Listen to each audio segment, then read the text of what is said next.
Tapos kapag dumaan ka, 'pag nag-spray ka ng ganito, talaga namang mapapalingon sa iyo ang mga tao kasi ang bango mga guys. Mas mura siya dito kaya naku guys, mapapalingon talaga sa iyo kapag dumaan kayong mga tao kasi ang bango ng IROC bench na 'to mga guys. Tapos alam nyo, ang mura lang.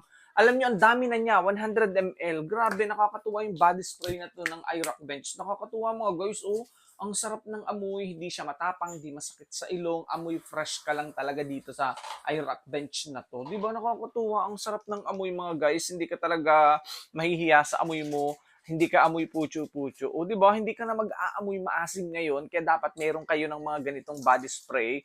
Ang sarap ng amoy kahit sa maghapon mabango ka pa rin, maaamoy mo mabango ka pa rin, di ba? Kaysa naman asim yung maamoy sa'yo. O, tapos kapag dumaan ka, pag nag-spray ka ng ganito, talaga namang mapapalingon sa iyo ang mga tao kasi ang bango mga guys. Mas mura siya dito kaya nako guys, kung gusto niyo rin ito, dito na kayo mag-check out, sulit kayo dito, ang bango talaga.